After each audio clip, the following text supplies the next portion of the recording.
Selamat pagi anak-anak Ibu, bertemu kembali dengan Ibu.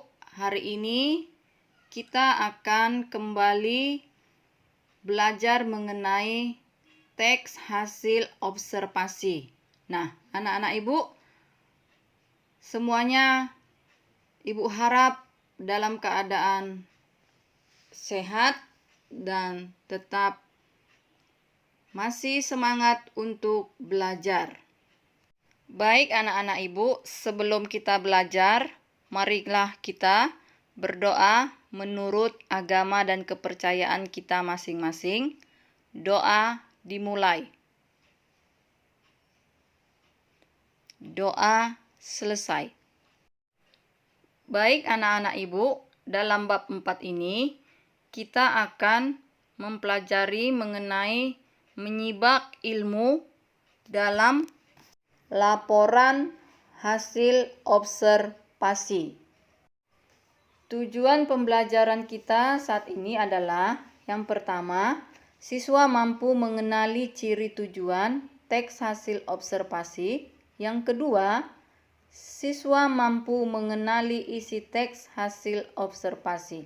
Nah, anak-anak Ibu, sekedar mengingatkan kembali, minggu lalu kamu sudah belajar mengenai teks prosedur, ya. Ibu harap dari teks prosedur itu kamu bisa kembali ulang di rumah supaya semuanya masih diingat dan kita juga masih bisa memahami materi yang akan kita pelajari hari ini, ya. Baik anak-anak Ibu. Nah, sekarang kita mau melihat mengenai teks laporan hasil observasi. Nah, di sini ada yang perlu kita ketahui. Apa itu? Yang pertama, kamu harus tahu apa itu tujuan teks hasil observasi. Yang kedua, apa itu isi teks hasil observasi. Nah, adapun tujuan teks laporan hasil observasi yaitu untuk menyampaikan informasi tentang objek atau konsep sesuai fakta dan data hasil pengamatan. Kemudian, isi teks laporan hasil observasi berisi informasi hasil pengamatan tentang sesuatu hal atau konsep secara umum berdasarkan fakta-fakta dan data-data yang sebenarnya, ya. Nah, ini nanti kita akan lihat di teks yang ada di bukumu di halaman 125 sampai halaman 128, yaitu teks pertama hutan bakau, yang kedua museum. Nah, sekarang kita boleh sama-sama perhatikan teks tersebut, ya. Jika ditinjau dari tujuan laporan hasil observasi hutan bakau, maka dapat kita lihat apa saja tujuan dari teks hasil observasi tersebut. Ya, ini masih mengenai hutan bakau. Nah, kalau kita lihat tujuannya dari teks ini, yang pertama sekali lihat anak-anak Ibu itu ada di paragraf pertama. Ya, paragraf pertama itu adalah kalimat utamanya. Indonesia menjadi negara dengan hutan bakau paling luas di dunia. Nah, sampai situ. Lalu, paragraf yang kedua, hutan bakau disebut juga dengan hutan mangrove. Lalu yang ketiga, hutan bakau terletak di wilayah pantai dan muara sungai. Lalu yang keempat, hutan bakau memiliki ciri yang khas. Yang kelima, hutan bakau memiliki beberapa fungsi dan manfaat. Dan yang terakhir atau paragraf yang terakhir, hutan bakau memiliki ciri khas. Nah, itu semuanya adalah tujuan dari teks laporan hasil observasi, ya. Setelah itu kita akan mempelajari mengenai isi teks laporan hasil observasi. Nah, isinya ini bisa kita lihat dari penjelasan yang ada dari setiap paragraf. Tadi ada 6 paragraf ya nak ya di hutan bakau itu. Nah, yang menjadi isinya adalah kita lihat kembali di paragraf 1. Menurut data Kementerian Negara Lingkungan Hidup, luas hutan bakau Indonesia mencapai 4,3 juta hektar. Ya. Kemudian yang kedua, hutan bakau merupakan bagian dari ekosistem pantai. Hutan bakau adalah hutan yang tumbuh di atas rawa-rawa berair payau dan terletak di garis pantai. Hutan bakau merupakan hutan yang tumbuh di wilayah pasang dan surut. Hutan bakau ini termasuk lingkup ekosistem pantai sebab terletak di kawasan perbatasan laut dan darat. Nah, masuk kita ke paragraf ketiga, ya. Isinya, tepatnya hutan bakau terletak di garis pantai. Dengan posisi hutan bakau yang berada di garis pantai, hutan ini dipengaruhi oleh keadaan air laut. Pasang surut laut mengubah kondisi hutan bakau.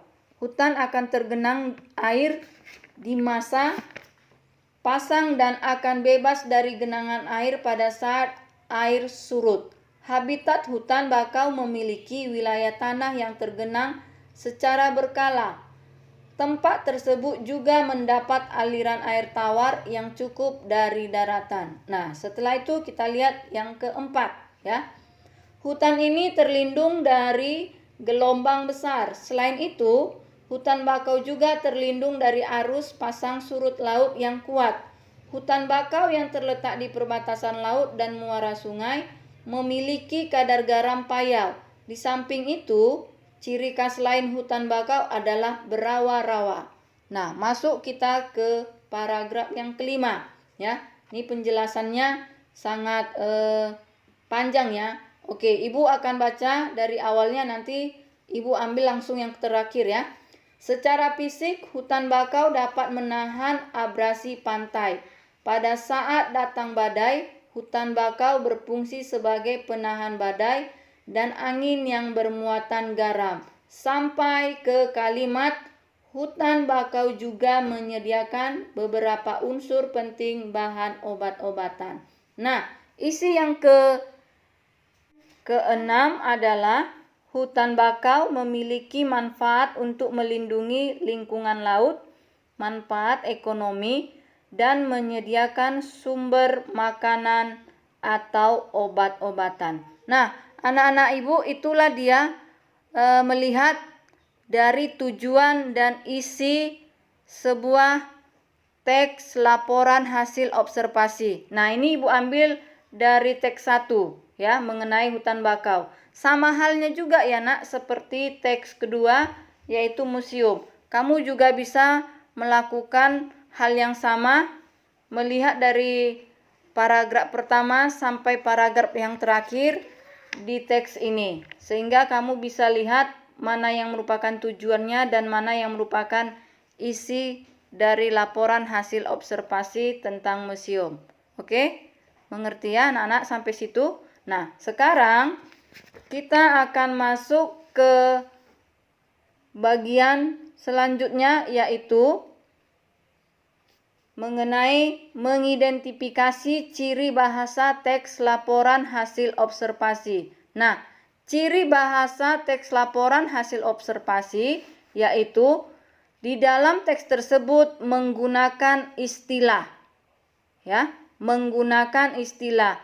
Istilah adalah kata atau gabungan kata yang dengan cermat mengungkapkan makna, konsep, proses, keadaan, atau sifat yang khas dalam bidang tertentu.